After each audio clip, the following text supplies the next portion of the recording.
शुक्रिया। और मैं चाहूँगी अरुण साव जी उप मुख्यमंत्री मंच पर बने रहें और मोहित सिन्हा जी जो कि जी मध्य प्रदेश छत्तीसगढ़ के एडिटर हैं, ओवर टू यू।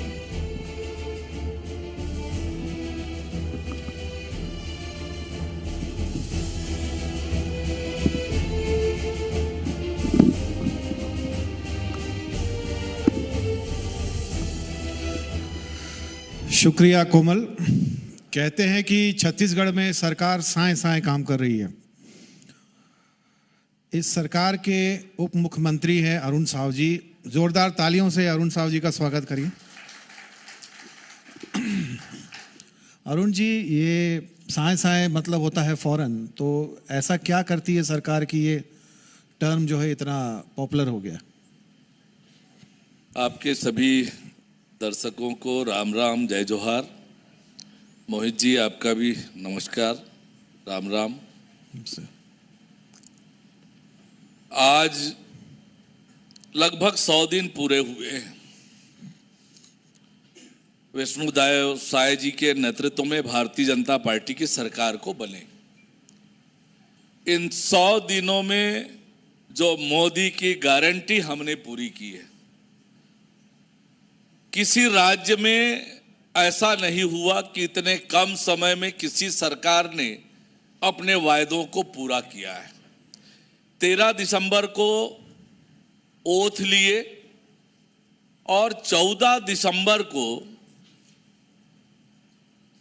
कैबिनेट की बैठक कर तय किया कि प्रदेश के 18 लाख परिवारों को प्रधानमंत्री आवास देंगे, जिन्हें पिछली सरकार ने प्रधानमंत्री आवास से वंचित किया था।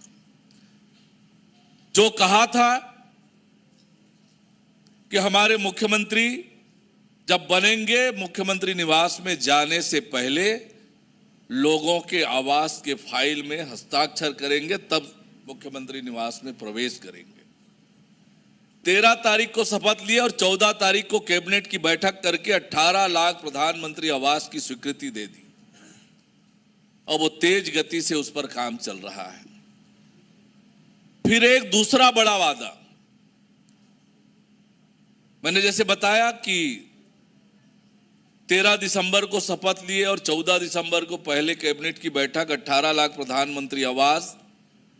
और दूसरा वादा 12 दिन के अंदर जो 2 साल का पुराना बोनस जिसे देने का वायदा कांग्रेस पार्टी ने किया था, 5 साल में नहीं दिया, ऐसे 12 लाख से अधिक किसानों को 25 दिसंबर छत्तीसगढ़ राज्य के निर्माता अटल बिहारी वाजपेयी जी के जन्म जयंती के अवसर पर 12 लाख किसानों के खाते में 3,716 करोड़ रुपए डाला।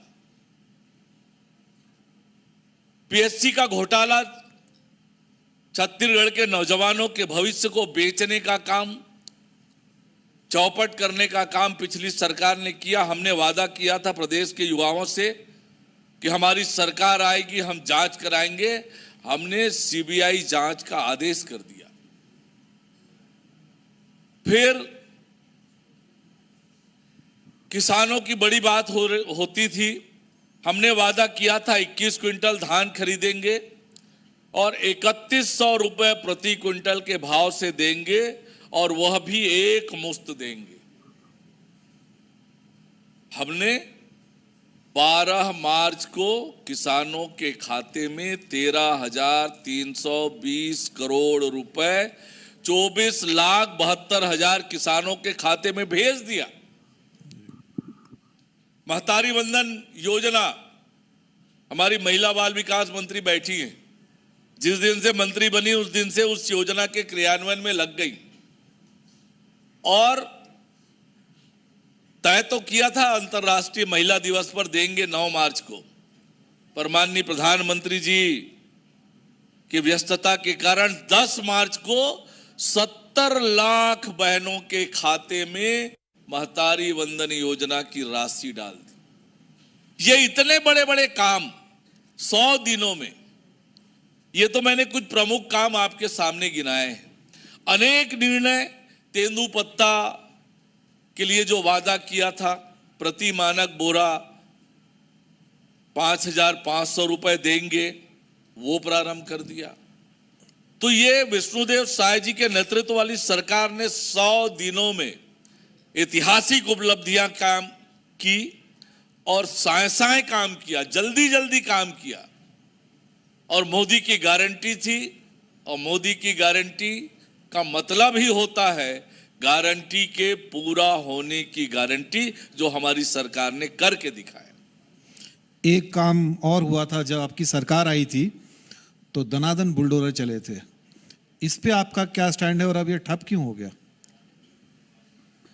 देखिए, मेरा ऐसा मानना है कि पिछले 5 सालों में छत्तीसगढ़ अपराध का गढ़ बन गया था और असामाजिक तत्व, नशे के कारोबारी, अपराधी ये बेखौफ होकर प्रदेश में अपराध कर रहे थे। प्रदेश में कानून व्यवस्था का राज हो, प्रदेश के लोग, हमारी माताएं बहनें बेखौफ होकर, निडर होकर अपना काम कर सके, और इसलिए कानून का डर सबको हो, प्रदेश में कानून का राज हो। और इसके लिए सरकार को जो करना चाहिए वो हमारी सरकार लगातार इस दिशा में काम कर रही है। आपने 100 दिनों की बात की, तो भाजपा कहती है कि राज्य में राम राज्य की परिकल्पना कर रही, तो वो कैसे? राम राज्य को समझना है तो भगवान राम के चरित्र को समझना पड़ेगा। भगवान राम का चरित्र क्या था? भगवान राम एक आदर्श बेटा, एक आदर्श पिता, एक आदर्श पति, एक आदर्श भाई, एक आदर्श राजा, और समाज में आदर्श स्थापित करने का काम भगवान राम ने किया। जिस प्रकार से उन्होंने राजा के नाते प्रजा की चिंता की, प्रजा की सेवा की, राजा का काम क्या होता है ये उदाहरण प्रस्तुत किया। और आज जिस प्रकार से नरेंद्र मोदी जी के नेतृत्व में देश की सरकार चल रही है, मूल मंत्र इस सरकार का क्या है? सबका साथ, सबका विकास, सबका प्रयास, सबका विश्वास। आज जितनी योजनाएं नरेंद्र मोदी जी के नेतृत्व की सरकार ने लागू की, सबके लिए, बिना किसी के भेदभाव के, सबके लिए ये योजनाएं, सबको उसका लाभ मिला। वो किसी धर्म के हों, किसी जाति के हों, किसी भाषा के बोलने वाले हों, किसी क्षेत्र के रहने वाले हों, सबको मिला। सबको न्याय, सबको समान अधिकार, सबके लिए समान रूप से काम करना, यही राम राज्य की कल्पना है। गरीब के जीवन में खुशहाली आए, गरीब के सपने साकार हों, आम लोगों के जीवन सुलभ बने, यही राम राज्य की कल्पना है। और उस दिशा में भारतीय जनता पार्टी का विश्वास स्पष्ट रूप से मत है कि राम राज्य होना चाहिए, और ताकि सबका जीवन आसान हो, सुलभ हो, सबको समान अवसर मिले, किसी की उपेक्षा ना हो, किसी का तुष्टीकरण ना हो, और सब लोग मिलकर भारत माता का वैभव बढ़ाएं, भारत माता के विकास में योगदान करें, यही राम राज्य की कल्पना है। छत्तीसगढ़ के भांचा राम है, तो सरकार ने ऐसे कोई कदम उठाए हैं कि ननिहाल से लेके अयोध्या और अयोध्या से लेके ननिहाल तक लोग आए, यानी कि अयोध्या के लोग भी आए छत्तीसगढ़? देखिए, अभी तो हमारी सरकार ने भगवान राम लला के दर्शन के लिए जो वायदा किया था, वो वादा हम पूरा कर रहे हैं, और लोगों को रामलला के दर्शन कराने के लिए अयोध्या लेकर जा रहे हैं। आगे अयोध्या से हमारा सीधा संपर्क स्थापित हो, सीधे जुड़े, इसके लिए हमारी सरकार प्रयास करेगी। लेकिन आज इस संदर्भ में मैं एक बात आपसे कहना चाहता हूं, आपके दर्शकों को कहना चाहता हूं कि हम सब के घरों में अलग अलग प्रकार के कार्यक्रमों के लोगों के निमंत्रण आते हैं। हम उन कार्यक्रमों में जा पाएंगे नहीं जा पाएंगे, लेकिन कभी निमंत्रण को हम ठुकराते नहीं हैं। निमंत्रण ठुकराना मतलब निमंत्रण देने वाले का निरादर करना। और कांग्रेस पार्टी ने जो किया, भगवान राम के मंदिर के प्राण प्रतिष्ठा समारोह के निमंत्रण को ठुकराने का काम किया, अस्वीकार किया। और हम छत्तीसगढ़ वासियों के लिए तो ये बड़ा अपमान का विषय है। हमारे भांजा भगवान राम के मंदिर की प्राण प्रतिष्ठा 500 सालों बाद होने जा रहा है, उसके प्राण प्रतिष्ठा समारोह के निमंत्रण को ठुकरा कर कांग्रेस पार्टी ने छत्तीसगढ़ के लोगों का साथ अपमान किया है। मुझे लगता है ये कांग्रेस पार्टी के लिए ये ठीक नहीं है। बीजेपी ये दावा करती है कि छत्तीसगढ़ में 11 की 11 सीटें जीतेगी, तो किस दम पे ये दावा करती है? देखिए, पिछले 10 सालों में नरेंद्र मोदी जी ने आम लोगों के जीवन में परिवर्तन लाने का जो काम किया, गांव, गरीब और किसान की तरक्की और बेहतरी के लिए जो काम किया, देश के विकास के लिए जो काम किया, देश को आंतरिक और बाह्य रूप से सुरक्षित करने का काम किया, दुनिया में भारत का मान सम्मान और गौरव बढ़ाया, देश की अर्थव्यवस्था को मजबूत किया।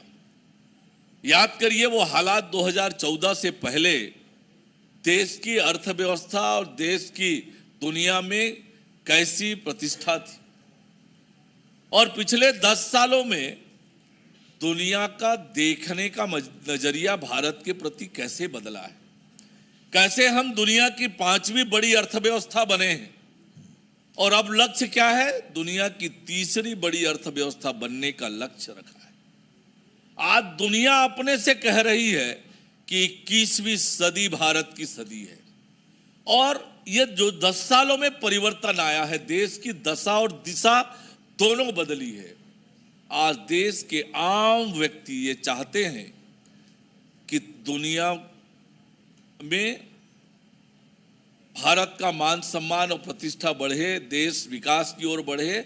इसलिए देश की जनता ही चाहती है कि नरेंद्र मोदी जी 3री बार देश के प्रधानमंत्री बने, और देश की जनता इस दिशा में मजबूती से लग गई। और ये जो नारा है, अब की बार 400 पार, ये देश की जनता का नारा है, देश की जनता का नारा बन गया है ये। और आज छत्तीसगढ़ में और देश में कांग्रेस के हालात क्या है?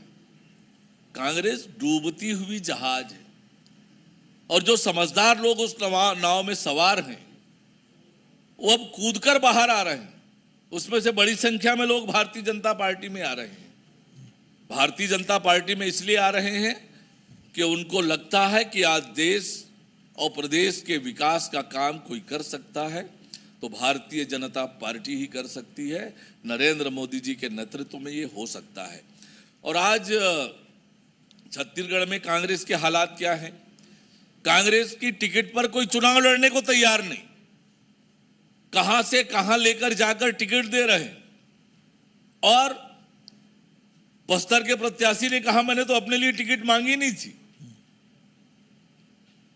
तो जबरदस्ती टिकट, कोई टिकट लेने वाला नहीं, और जिनको टिकट दी है उसका कांग्रेस के अंदर ही विरोध हो रहा है।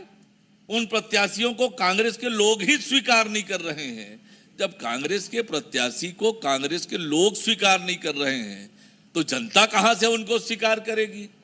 और पिछले 10 सालों के मोदी जी के काम, 100 दिनों के विष्णुदेव साय जी के, भारतीय जनता पार्टी की सरकार के काम, इन कामों के कारण छत्तीसगढ़ की जनता में उत्साह का वातावरण है।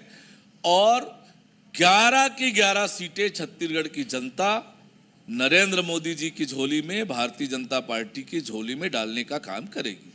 लेकिन जब अटल जी ने राज्य निर्माण के लिए 11 सीट मांगी थी, तब भी 11 सीट बीजेपी को नहीं मिली थी। देखिए, आज तब की परिस्थितियां और आज की परिस्थितियों में बहुत अंतर आया है, बहुत अंतर आया है। और देखिए, विधानसभा चुनाव का परिणाम का विश्लेषण आप करें, इसके लिए अब तक का ऐतिहासिक वोट प्रतिशत भारतीय जनता पार्टी को मिला इस विधानसभा चुनाव में। 46% वोट भारतीय जनता पार्टी को मिले। तीसरा मोर्चा कुछ था नहीं, सीधा मुकाबला था कांग्रेस पार्टी से। और अब तक भारतीय जनता पार्टी को 40, 41, 42, 43% अधिकतम वोट भारतीय जनता पार्टी को मिले थे। इस बार 46% से अधिक वोट भारतीय जनता पार्टी को विधानसभा चुनाव में मिला। अब तक थोड़े बहुमत से हमारी सरकार बनती थी, 49, 48, 51 अधिकतम। इस बार 54 सीटें जीती है और भारतीय जनता पार्टी छत्तीसगढ़ में मजबूत होकर उभरी है। हर मतदान केंद्र तक हमारे मजबूत संगठनात्मक आधार हैं, संगठनात्मक रचना है। और आज जनता भारतीय जनता पार्टी के साथ, नरेंद्र मोदी जी के साथ खड़ी है। इसलिए 11 की 11 सीटें, पिछले बार का परिणाम आप देखें, 9 सीटें हमने जीती थी। थोड़े दिन पहले हम विधानसभा चुनाव में कांग्रेस पार्टी को भारी बहुमत मिला था, भारी बहुमत मिला था कांग्रेस पार्टी को। और उसके बाद जब लोकसभा चुनाव हुआ 4 महीने बाद, तब भी हम 11 में से 9 सीटें जीते। 2 सीटें जो हारे वो थोड़े थोड़े वोटों से हारे थे जी। और इस बार तो मुझे लगता है जीत का रिकॉर्ड बनने वाला है छत्तीसगढ़ में। ऐतिहासिक वोटों से 11 की 11 सीटें छत्तीसगढ़ की जनता भारतीय जनता पार्टी को जिताएगी। कांग्रेस को आपने डूबती नाव कहा है, लेकिन फिर भी 3 राज्यों में तो अलायंस बना लिया कांग्रेस ने। देखिए, हमने शुरू से कहा एनडी गठबंधन जो बना, इंडी गठबंधन, हमने कहा कि ये परिवारवादी पार्टियों का मिलन है, गठबंधन है, भ्रष्टाचारियों का गठजोड़ है। वो आज उजागर हो रहा है कि कैसे सारे के सारे भ्रष्टाचारी एक होकर भ्रष्टाचार के आरोप में जो गिरफ्तार होते हैं उसके पक्ष में खड़ा होते हैं। और ये परिवारवादी पार्टियां हैं, ये देश की जनता से, देश से, प्रदेश की जनता से, प्रदेश से इनको कोई लेना देना नहीं है। ये उस पर्टिकुलर परिवार के भविष्य के लिए काम करने वाले लोग हैं। जनता से इनका कोई सरोकार नहीं है, ये जनता के प्रति जवाबदेह नहीं है। जनता में इनकी विश्वसनीयता अब समाप्त हो गई है। कानून प्रणाली को आप बहुत बेहतर समझते हैं। हम देखते हैं कि अदालत में छोटे छोटे मामले बहुत लंबित हो जाते हैं, तो उसको कैसे ठीक किया जा सकता है? देखिए, इस दिशा में हमारी सरकार लगातार काम कर रही है। आपने देखा, लोकसभा में भारतीय जनता पार्टी की सरकार बनने के बाद सैकड़ों अनावश्यक जो कानून हमारे देश में थे उन कानूनों को समाप्त करने का काम किया, फास्ट ट्रैक कोर्ट बनाने का काम किया, आर्बिट्रेशन की दिशा में बढ़ें इसके लिए काम किया। और अब भी हमारी सरकार लगातार काम कर रही है कि लोगों को सस्ता और सुलभ न्याय, कम समय में न्याय मिले, निर्णय हो, इसके लिए हमारी सरकार लगातार काम कर रही है। अभी आपने देखा कि दांडिक कानूनों में संशोधन भी हमारी सरकार ने किया है। तो हमारी सरकार लगातार इस दिशा में काम कर रही है, न्याय प्रणाली दुरुस्त हो, लोगों को समय पर न्याय मिले, सस्ता और सुलभ न्याय मिले, इस दिशा में हमारी सरकार काम कर रही है। ये सही है कि अभी और काम करने की आवश्यकता है, पर इस दिशा में हमारी सरकार गंभीरता से काम कर रही है। एक और बात इसी से जुड़ी कि जेल में गरीब कैदी जो है वो पेशी पे नहीं जा पाते, अदालत में कह दिया जाता है कि पुलिस बल की कमी है। ऐसे में क्या होना चाहिए, इसको कैसे बेहतर कर सकते हैं? देखिए, उसका भी बहुत सारे कारण होते हैं और बहुत सारे कारणों में से एक कारण आपने बताया है, कई कारण होते हैं। और उसके लिए अब वीडियो कॉन्फ्रेंसिंग के माध्यम से भी और ऑनलाइन सुनवाई की भी व्यवस्था हुई है। घर बैठे सुनवाई की व्यवस्था हो रही है। कैदी जेल में हैं, जेल से ही उनकी उपस्थिति दर्ज हो जा रही है। तो अब धीरे धीरे करके उन समस्याओं का समाधान हो रहा है और मुझे लगता है कि इस दिशा में मजबूती से काम हो रहा है। कांग्रेस के कई प्रत्याशियों पर ईडी की कार्रवाई लंबित है, क्या ये भाजपा का मुद्दा है चुनाव में? देखिए, हम जहां तक ईडी की कार्रवाई और अन्य न्यायालयीन कार्रवाई, जांच की कार्रवाई जो चल रही है, वो उसका चुनाव से कोई लेना देना है नहीं।